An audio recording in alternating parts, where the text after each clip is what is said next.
So, right here today, we will be talking about budgeting and building up capital reserves, meaning budgeting is going to be the first conversation we have. And then, if we get the green light on that, then we can move into building up some of your capital reserves. And then, right below that, you'll see that I say I am not a financial advisor. Okay, so don't sue me. Don't take any of this to any attorney or anything like that. I'm not a financial advisor. And these are just practices I've learned from a millionaire that I've then kind of packaged up and now I talk about and get people on kind of on the path to building up those capital reserves. Cool. So let's see. All right. So how do we build up or how do we budget and then build up capital reserve? First things first, we got to think abundance, right? Because so many times scarcity gets caught into our world where we don't want to think bigger, where we don't want to think about budgeting or building up capital reserves for investments that can then pay us. Some of us have a challenge with thinking that big. So I'm just going to first and foremost say, think abundant. Don't let any scarcity mindset start clogging up your mind when we go over this stuff. And number two, it's going to bring awareness. This is meant to bring awareness of where we are currently at on the budgeting section. All right. It's going to let us know what's going in our home, what's leaving our home. Are we in the red every month? Are we in the green every month? It's just going to bring awareness as well. Then we're going to put together a plan. It's going to be a red light, green light. Like you pull up, you either move forward or you don't. You stop, and there's a few things you need to work on before moving to the next step. Also, accountability. None of this will happen unless you have some strong accountability. For some of us, it could be the spouse at the house. Some of us, it is 100% not the spouse at the house. It needs to be someone else, maybe someone in our circle of influence, someone we look up to, someone who's not going to give us any leeway in our goals. But to share your goals with that person and to have them, and you ask permission for them to hold you accountable is going to be huge. And then allow them to hold you accountable. Any questions so far? All making sense. Yeah. Hey, Ruben, it's Mike. I was just want to let you know I'm on the call now, so super excited. Thank you. Micah, what's up? Yeah, we waited.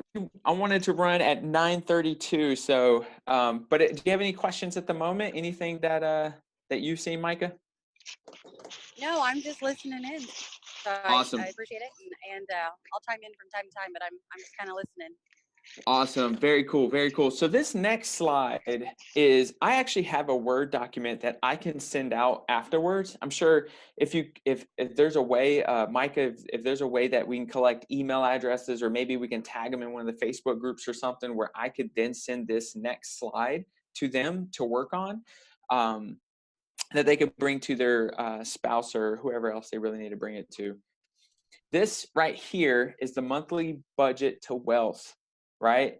So this I have in a Word document, but I'd like for you guys to kind of jot down and walk with me through this without having that document yet.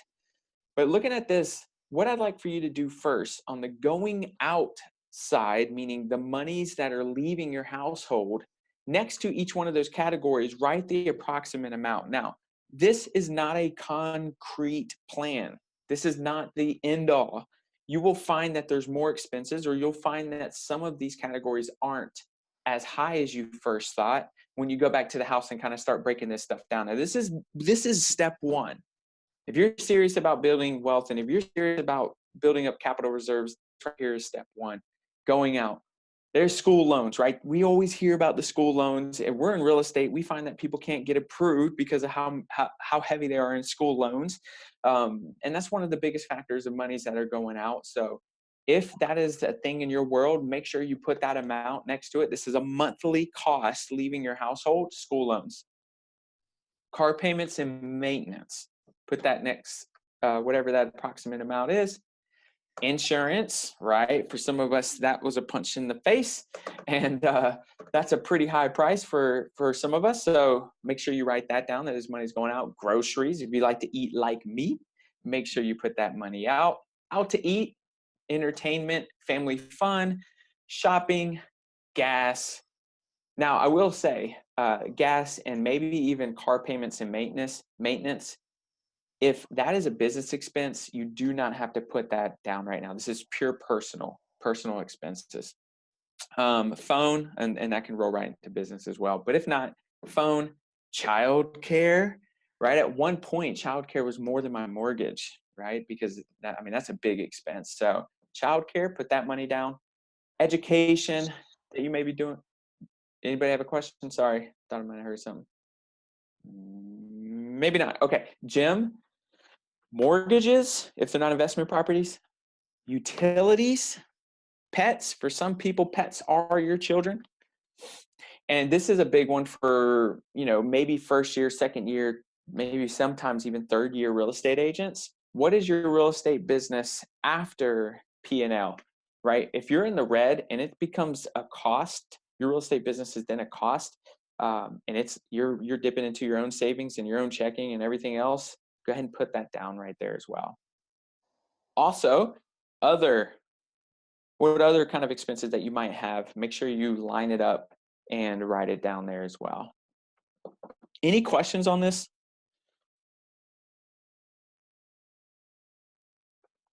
Kind of opening up the floor. I wish I could see your faces. If this was a classroom setting, this would be awesome. I'd be like, the energy would be nuts.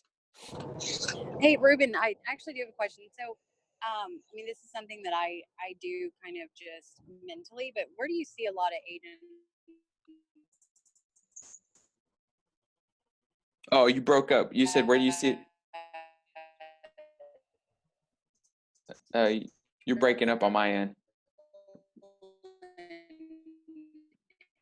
Is that breaking up for anybody else? Oh yeah, it's breaking up. Yeah, you slightly sound like a robot. That is like, I just unplugged. What would you say? Is this any better? Broke up again. Is there a chat yet? box or something? Sorry. Yeah, there is, but not on my phone. Oh, dude, I can hear you perfect right there. Go ahead, say that one more time. Okay, can you hear me? Yeah. There we go. I was just curious because I know you coach a lot of real estate agents and teach a lot of classes. In kind of putting all this to pen and paper, what would you say is their bringing this up to their spouse and having their spouse on board. For whatever reason, that is what I've seen to be the biggest challenge, where it has to be a team effort to control expenses if needed, to control expenses. That to me is what I've seen to be one of the biggest challenges, is actually making the team work behind it once you go back to the house, believe it or not. Does that answer your question?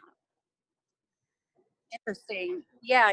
No, that's yeah, very interesting. for sure. Thank you. Same here. Super interesting, because together you will build the life that you desire, right? It takes that team effort, and it starts at home. That's the person you wake up with. That's the person you come home to. For them to be on board, super important. And I will say that's one of the biggest challenges that I've seen. Great question. Let me know when you guys are good with that. And this takes a little while and it's all good, but just let me know when you guys, because this is a very active type of real quick class on here. So again, not concrete, but it will give us an approximate number. Let me know when you guys are good on that expense. If you're driving, then do not do this. Just listen and plug in later. I'm good to go. You good to go? Okay, cool. Yep. Anybody else?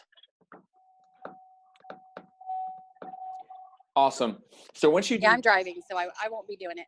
All good. So once you've done that, go ahead and add it up. And as you see below, it says total. That will give you the total expenses that are leaving your house. Again, approximate, not super solid. This is something for you to actually bring back to the house.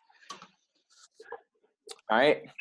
Then what we're going to do is look at the coming in side. All right. So this side right here is going to be the monies that are coming into your house.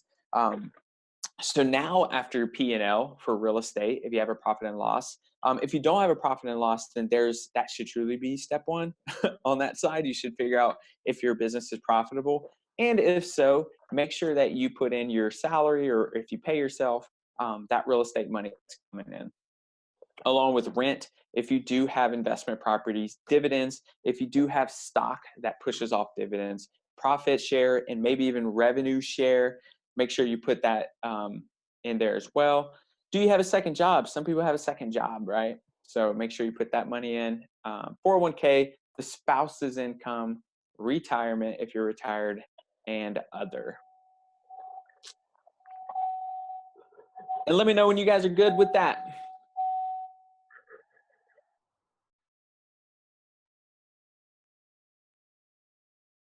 I would I'm say, good with it. okay, I would say when I'm doing classes with this, it's a simple concept, but the clarity behind this, you get a lot of ahas in the room of where they're like, well, I'm done. I am in the red.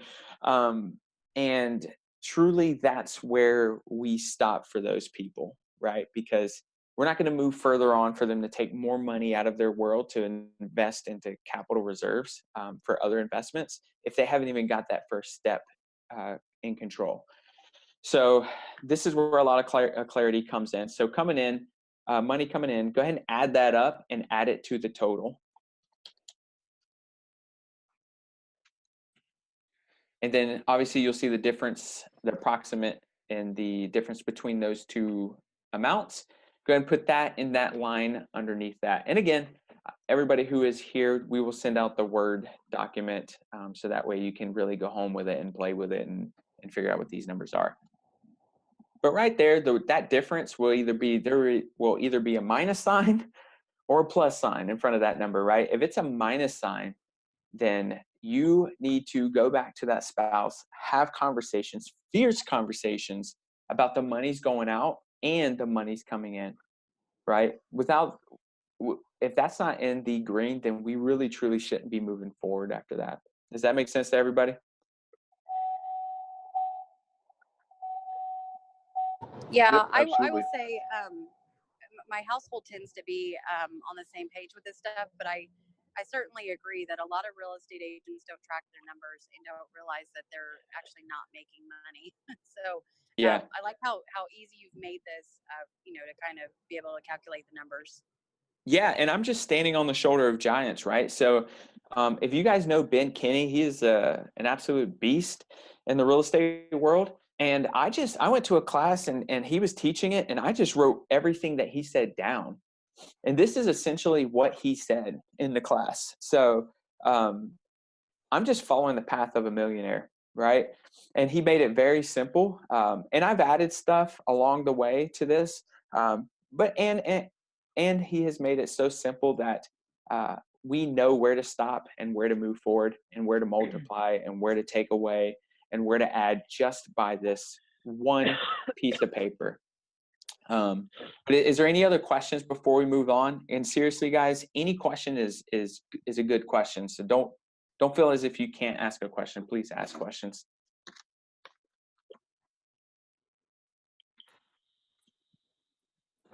No questions? I know Conda's our analytical one. So Conda, you probably have all this already lined out. Yeah, I'm actually driving, but I'm just listening. We've kind of done. We're past where you're at now, but I'm going to keep listening and see if I can glean some more information. I know that the people here in our area, what they have the most trouble with is when they get started, they don't get it set up right, and then it becomes this just overwhelming, daunting task. And I don't know if there's a good way, to get people. I think you just have to dive in and start somewhere. And that's what I'm trying to encourage them to do is, listen to things like this and start somewhere, because if you don't, you just keep digging deeper. Right. So with that, well, and on our first slide, we talked about accountability behind this, having an accountability partner on holding you accountable to this. someone who's really going to challenge you to do this. And I'll also say on the other side of that, logic makes people think, but emotion makes people act. And if you can really tap into, if they didn't get this in order, who will be affected besides them, right? Will they lose their house eventually?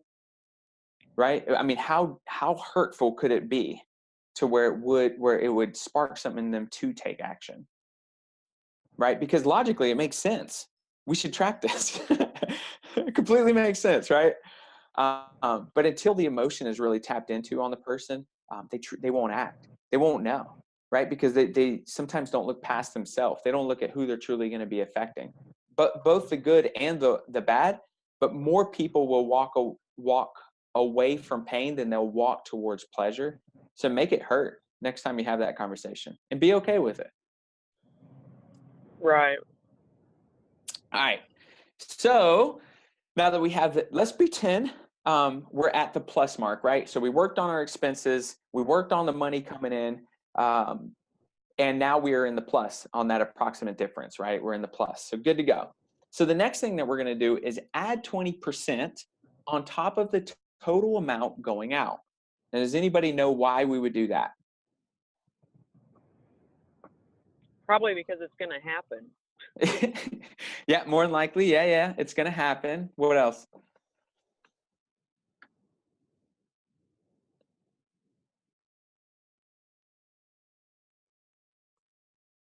Give me one more. Someone just throw something out there. Why would we add 20% on top of, so if the money was going out was, let's say, $2,000 or $4,000, and us adding 20% on top of that, why would we do that on that total amount? I think it's just an insurance package, I would think. Yeah, exactly. A just in case, right? So yes, as we make more money, we do see sometimes that the cost of living goes up a little bit. We start to enjoy ourselves a little bit more. We might be going out to a little bit more entertainment things, some family stuff. And it is a buffer, right, of a just in case. Some of the utilities are higher or whatever that might be. So yes, you're exactly right. So we're going to add 20% to that total. Once you have that amount, okay, what we're going to do in one of the first main accounts that we're going to have at the bank, a bank account, we're going to add a 4 to 6 month reserve in that account. So what we're going to do is the total expenses going out, adding 20% to that, whatever number that is, you're either going to multiply it by 4 or 6. And then you'll have a new number, a big number. So Ben Kinney, I want to say he said 4-month reserve, or maybe even he said 3-month reserve. But what I did was look more at a 6-month reserve, but a super just in case. That's your comfort level on that. So I put 4 to 6 month reserve. Whatever that amount is, that bigger number, that is your first goal, to build up an account to hit that number. And why would we do that?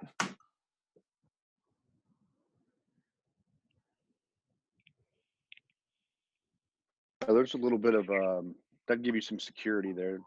You'd be able to function better with that security.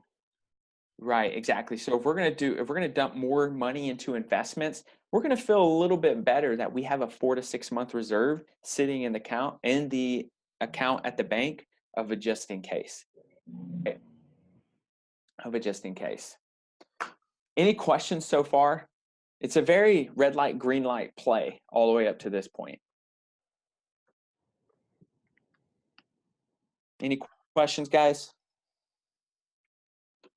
I want to make How sure long you do guys. you leave that? Do you always leave that there, that 4 to 6 months reserve? Or, I mean, I know we did that when we first started, we built that up, and then we just try to keep that maintained we don't have it in a separate account, but we always try to keep that amount maintained in that account. Do most people Yes. leave it in a separate account, or do they mingle it with, where they're spending their money? I can see that being a problem if they do. Right, exactly. So you hit it on the head, right? So what we look at is making it a different account, a main account that will hold that, or you can call it a reserve account or whatever you'd like to call it, but it is a maintenance, right? So you'd like to keep it at that 4 to 6 month number, whatever that number is, you'd like to keep it there, right? Now check this. Any other questions?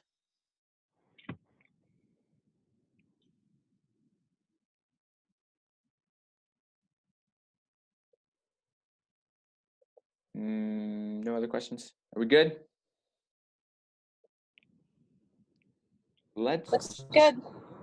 Okay, let's just say we're good. All right, okay, so moving to the next part. And again, this will be on that Word document that we'll have. But, oh, here, no, I want to go over this first. So this is just a quick slide on inflation, okay? Now, this is something I took off of biggerpockets.com. If you guys aren't plugged into what Bigger Pockets is, I would highly recommend it as an investing forum. There's a lot of great people on Bigger Pockets, a lot of networking and connections you can make on biggerpockets.com. But I got this off biggerpockets.com, and the number ends at 2017. I should go back and see what they've said for 2018. But this right here is inflation, or the cost of living. The amount of money that they're printing or whatever has built up the inflation to do 10.62% in 2017, right? And if we look at our bank accounts and we say, okay, so what other what bank accounts do we have that hits higher than 2.6% in interest? Is there any bank account? Is there any bank giving you higher interest than that? No. Not even close. It's just weird how low those interest rates are. I mean, it's crazy. So then as we move forward, because now we're going to start looking at investments, we're going to start looking at building up capital reserves for these type of investments. And we want to know, and we want to kind of hold tight in our world, that we have to be shooting at investments that have to be higher than, I would say, 3%. Right? Because if we got an investment that's pushing out 2.6%, are we really making any money? No, you're going backwards. Negative. Right. Exactly. You're going back. I mean, you're just keeping up with inflation. Like when people put their money under, let's just say mattress money, when they put it under their mattress to quote unquote save it, that money's dying. It's just sitting there dying. And this right here says how fast it's dying, right? At 2.6%. So this is just awareness, clarity on what the inflation rate is right now. And this is something else I took off the Bigger Pockets. It's the 4 conditions of money. So right there at the very bottom, you'll see dead money or poor returns runs from 0 to 4%. And the reason why they're saying that is because they are taking into account inflation. All right. So if you have an account and they're like, come with us, we have 2.something% in interest, and you're going to just know that thing is dead or has very poor returns, very poor returns. Once we start looking at investments, we want to look at a 5 or 8% return. Now that's what they call safe money or modest returns, because now we're beating inflation. Now we are making a little bit of money, especially as you go closer to like 6, 7, 8%. And then you're going to look at 9 to 12%. That right there, healthy money. That is what they'll call solid returns. That is a great return. That is a high 5 return. When you hear like people say, oh, we're making 9% on this, I guess the general public would be like, what? 9%? What? That's nothing. But we know, at least looking at this, that is a great return. Now, if we want to look even higher than that, 13 plus returns, that's where wealth is made. That's active investing and where wealth is built. Okay. It's a cool little chart that you can pull off biggerpockets.com. If you want to pass out, if any of you guys have a team or maybe have agents that maybe work in your office or whatever, this is a cool little printout that you can give them just as a reminder.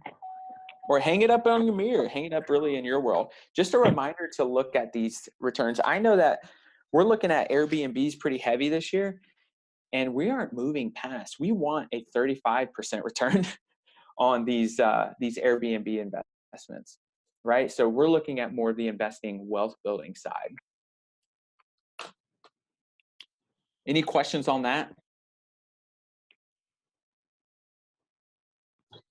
Hey, Ruben, this is kind of a little bit off topic, but you just mentioned Airbnbs. Remind me to tell you kind of a new concept I learned yesterday in Florida that is actually kind of interesting without putting any money down. Yeah, and is kind it of where they're, subleasing an Airbnb. yeah, yep, subleasing, yeah, that's a thing for sure. Yeah, But it's kind of interesting. it is interesting because you never actually own the real estate. So I guess you don't have the risk. And in our market, I really want the real estate. I want to build up the what is it? The equity. I want to build up the equity just in case we need to pull it for another investment. Right. But Equity yeah, and appreciation. yeah, Yeah, exactly. for somebody that may not have the Right. money, you know, to put down, but still want to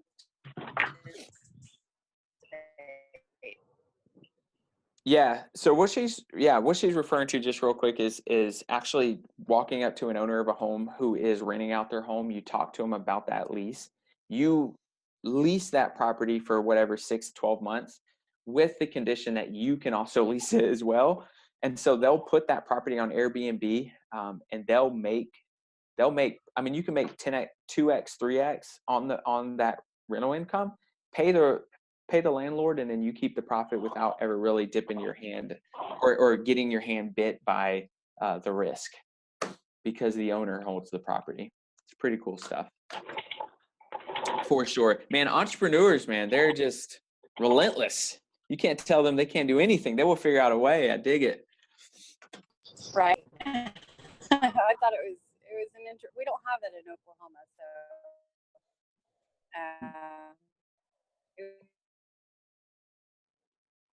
so Breaking up one more again. interesting to me anyway. Yeah, didn't hear you. And maybe I'll put something together where I just break down numbers for an Airbnb in the future. That'd be cool. All right. So any questions so far on this?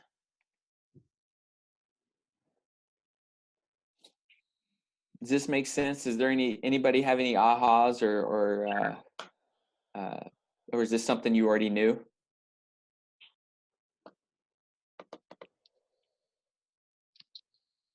I don't know a lot about the Airbnb or the investment end of it, so that's kind of interesting to me. I'll probably want to learn more about that end of it. Cool. So I'll put something together, and maybe that's what we'll do in the future. I know that I'll be putting on a class here in our area about it. But yeah, I don't mind doing that. That'll be something I might put together, and we'll just hold one of these for an Airbnb. I will say Now, though, when you say Airbnb, do you buy the property and then put it on Airbnb, and that's where you make the money, or do you like manage it for people that own it, and that's where you make the money, or both? great question. So I don't want to manage it. I don't want to wash towels and put up toilet paper and all that other good stuff. So I have someone else who manages the property, because I truly want it to be a passive income thing.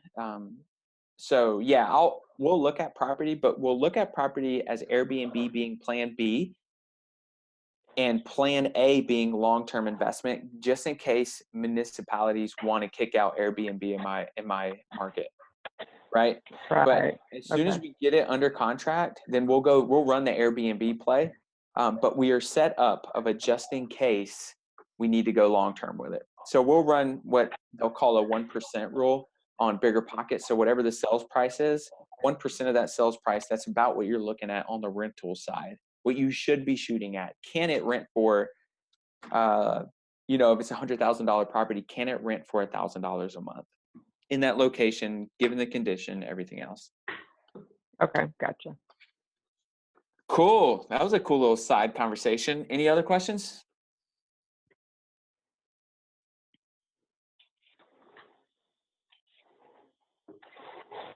I'm gonna move on. Any other questions? We're good? We're good. Okay, moving on. So this is on that same piece of paper, that Word document that you're gonna get. And right there it says importance / percentages, and in parentheses it says below are examples. These are pure examples, okay? But I did want to at least lay out the examples for something for you guys to look at, okay? All right. So now what we're going to do is looking at building or talking to the bank and actually setting up multiple accounts. All right. And in this example, there's 6. When I was listening to Ben Kinney, he had 5 accounts, but I did add a 6th one where it's vacation because I enjoy vacations. So you guys, you really look at this and kind of build it out in your world. But look at these, start looking at these different accounts. Now, this is what you're going to do, right? So let's say account 1 is invest in someone else's business. Because how many times do we get hit with a friend or maybe that we're meeting a network of people and someone's looking for a partner to move in to start this business, not necessarily like you're going to be a manager or anything like that, but they're looking for the cash. And you find it to be a great idea, and maybe you can't invest into it because you don't have the capital to do so, right? This right here is going to help you build up that just in case. Okay. There's a couple of people in my market that are building these rental management companies, and if I would have jumped on board early in the game to see where they're at now, when they were looking for a little bit of capital to get started, man, that would have been a great passive income opportunity. So this right here is just to set you up of a just in case when you run into that world. Okay. Account 2, real estate account. Now, obviously, this is going to be for your real estate. If you're going to use capital and not necessarily, because there's creative ways of financing where you don't use your money, but this is if you do use your money, then you can use this money for buy and hold investment, which are rentals, flip, Airbnb, short-term rentals, really anything like that. You'll have the capital to do so. That would be your quote unquote real estate account. Number 3 would be cash. Got to have cash on hand. We have to be liquid because, as you'll start to see with these different accounts, there are different liquidity levels, right? You can't, in most markets, you can't sell a house same day and get cash out the same day, right? So that's why we have a cash account of it just in case. We've got a cash cow account. Account 4, this is for low cost index funds, stocks, annuities, stuff like this. And number 5, charity. Right? Got to be able to give. That's huge. That's huge. You got to be able to give. So, and account 6, at least on this example, is vacations.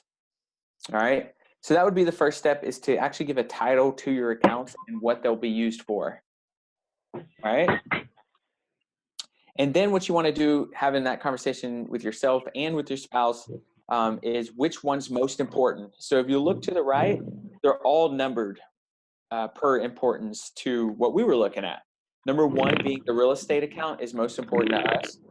Low cost index funds, number 2, vacations, number 3, cash, number 4, charity, number 5, and number 6 is investing in someone else's business. So this is pure example. So for you guys, that would be a conversation that you have with the spouse. Which one of these is most important? Which one is going to help us get to, if your goal is financial freedom, whatever that looks like, then which one of these are going to get you there the fastest? Investing or building up your capital reserves so that way you can invest into whatever's going to build out the passive income for you to live the life that you desire, right? Having that conversation and putting important levels to that. Okay. Any questions so far?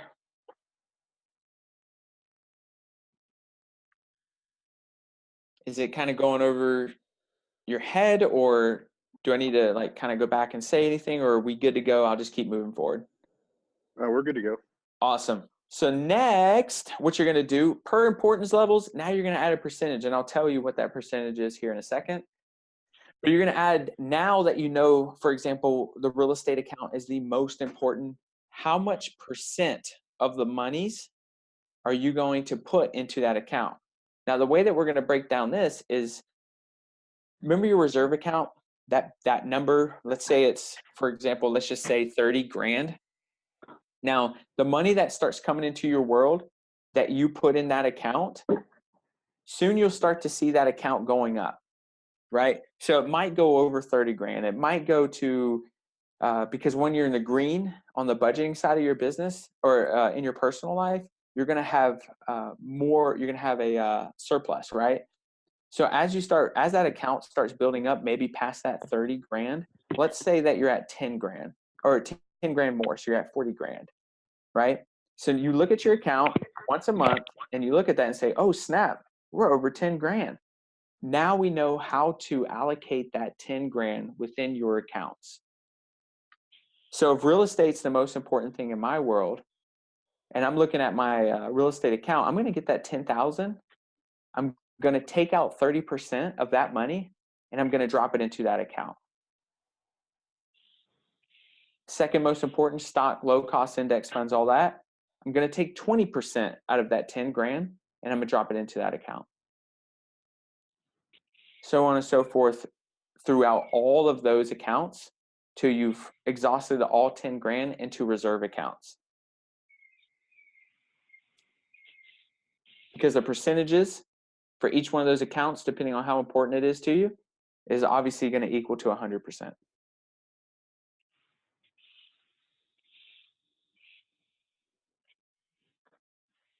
It is a very broken down step to the surplus of money that comes into your world after you built that main account. So that way you can build up your capital reserves and start investing in real estate and start investing in a low cost index funds without really truly thinking about it, right? Because you've already built out which one's most important to you. And then obviously your cash account just keeps on growing just in case you need that liquid. Vacations is the fun one. Any questions so far? Any ahas or something that you've learned?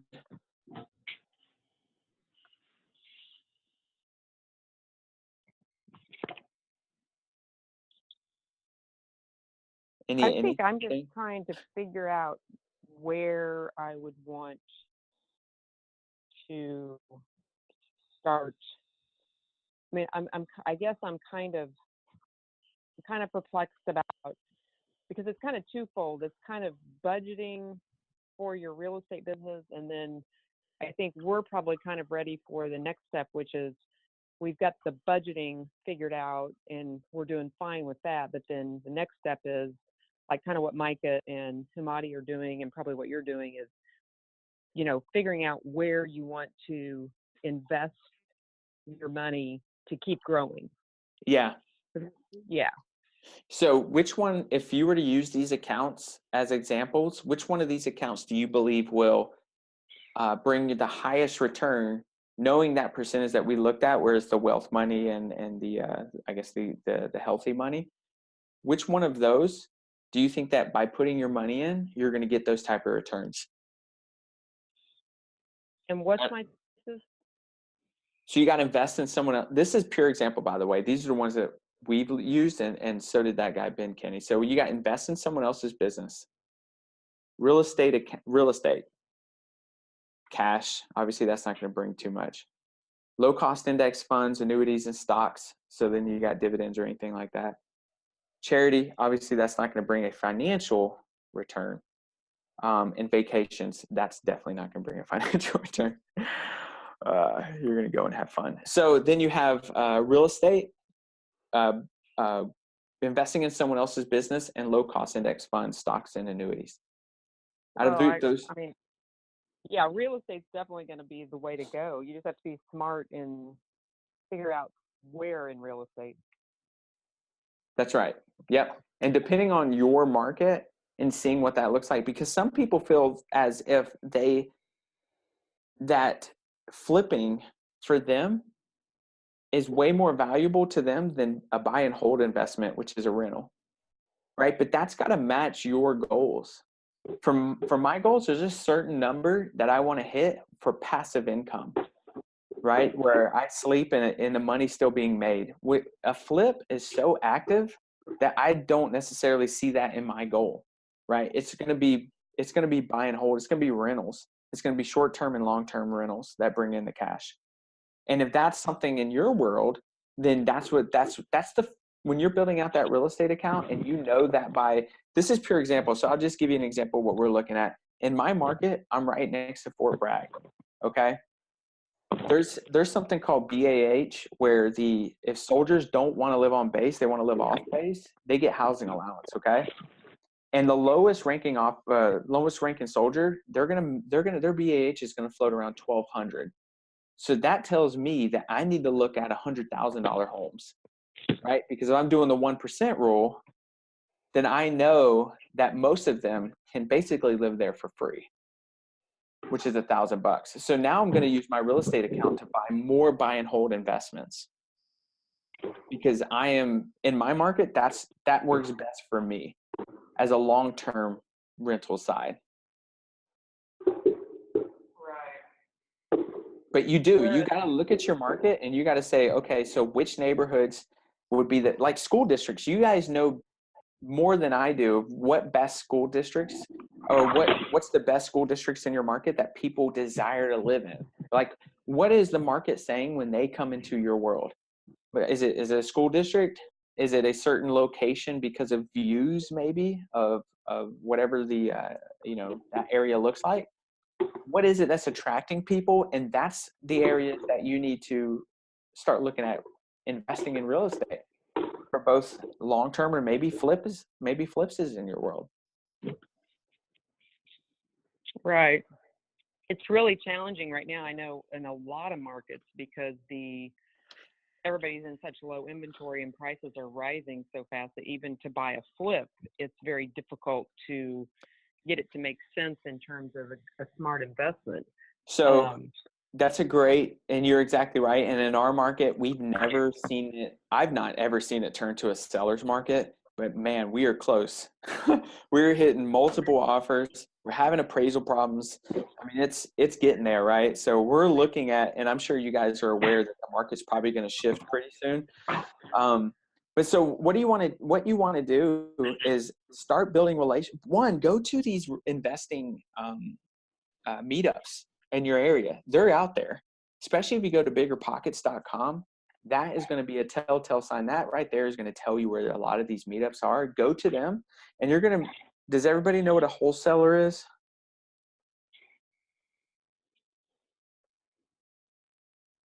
Does anybody not know what a wholesaler is? I mean, I know what a wholesaler is in other industries, but is it the same thing in real estate? Probably. So a wholesaler, all they're doing is finding off-market homes. They put it under contract.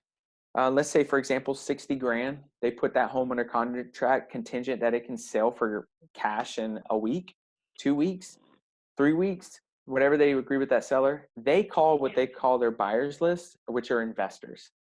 The investors will then buy that agreement off them for that wholesaler may sell it for 70 grand, knowing that, which is called an ARV, after repair value, is, I don't know, 120,000, right? So they'll be glad to buy that agreement for 70,000 to get control of that house to flip it or buy and hold. So there's wholesalers out there that, you ever see those signs? They're called bandit signs. You ever see those signs that say, "We'll buy home for cash? Call me." Yeah. So they're never going to buy it for cash. All they do is they flip the agreement with the seller to an investor who will have the financing lined up to buy that home, right? So that's all they're doing. They're flipping contracts. So where I'm going with that is going to those networking events, going to those meetups. You're going to meet wholesalers. Now, weed through them because there's a lot of wannabe wholesalers, but have those conversations with them, kind of vet them, and be on their buyers list. They will send you off-market homes along with the ARV where the repair value is. And so that way you're not just relying on the MLS for these deals. These wholesalers are actively looking for investment properties off the market. They're looking for vacant homes, absentee owners, ones that may be behind on taxes or whatever, ones that are living in different states and don't want their home anymore.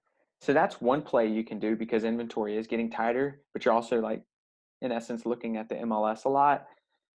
Also, you can do what we do is drive for dollars. So those neighborhoods that you guys have identified that may be great areas for investing, just drive around. Drive around. If the house looks like the yard looks like it's kind of beat up a little bit and shutters are hanging off, and like I walked up to one over the weekend, there's a freaking hornet's nest and I didn't even see it. And they like flew down and punched me in the head and flew back up to their nest, right? And I was like, one, it freaked me out. Number two, it told me that probably no one lives here, right, anymore. And these are off-market homes and what they'll call dry. You could, if you built up that real estate account, you have the cash to move forward in these real estate deals that are in the locations that you guys want to invest in. Does that kind of put a strategy to moving around the tight market, the inventory being low? Yeah, I think it is. We're in a big second home market, so another thing that's really big here, but it's also challenging at the same time, is we have a lot of VRBO and Airbnb, rentals, because people can make a lot of money from Memorial Day to Labor Day here because we're on a big lake. But you've still got to buy those right. I mean, kind of a smart thing, if you can find them right now, is if you can find a little cabin that needs a lot of work, if you can buy it, if you could put it in the Airbnb or Vrbo for the summer and get that rental income out of it, and then in the fall turn around and do the repairs and fix it up, and then then you're kind of trying to play the market and assume that it's still going to be a good market. So it's all a guessing game, kind of. So don't turn it to hope then, right? So don't make sure your strategy is not hope. So then go to these meetups and ask, because most of these meetups, they'll have people stand up and say what they're there for, right? So if you stood up, you'd say, I'm looking for wholesalers and Airbnb slash VRBO people. And then sit back down, and then they will come to you, right? And then just say, hey, listen, how is the Airbnb market here? If they're gonna be like, dude, it is the most terrible experience I've ever had.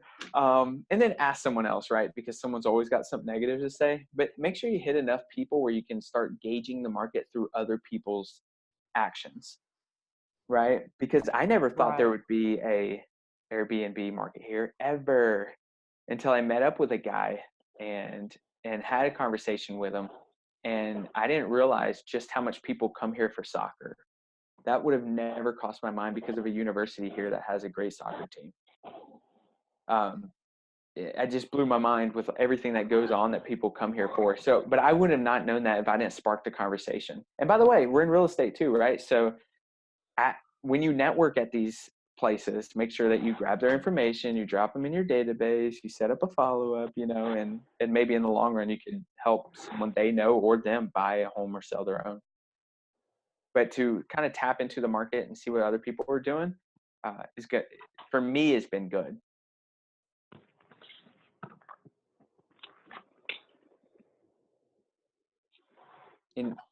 Any other questions? I want to make sure that you guys get the most value out of this call. Any questions at all?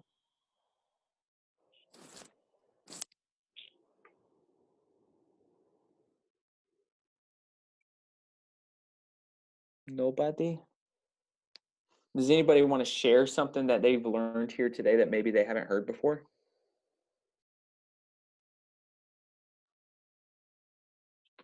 From my own ego?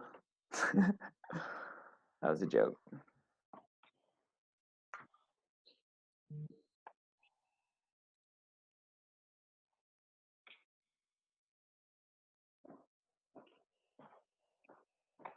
Nothing?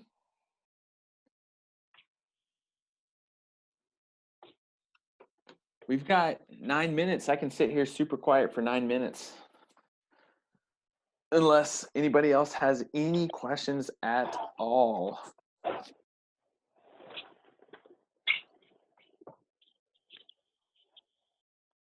I just don't think I know what to ask yet, but I'll put some more thought into it. I don't know if you can hear me. I hope you can't, because I'm trying to do a $1.5 million home. So I'm like pulling on blinds and opening doors and sweeping, and I love it. Figure out how to make it where maybe you couldn't hear me, but I could hear you. But I'm going to put some more thought into it, and I have some more questions after that. Yeah, no, that'd be perfect. So, I, I guess, and I'll talk to Micah about this, is how I can send my information to everybody on this call. So just text me, email me, call me if you have any questions. I'd love to talk more about this stuff. This is kind of my jam. Along with, I'll be able to send out that Word document that you can have those conversations with yourself and your spouse. Anything else, guys and gals? Sounds good. Awesome. Very cool. I guess I stopped sharing. And Micah, do you have any questions? I hope she's still on.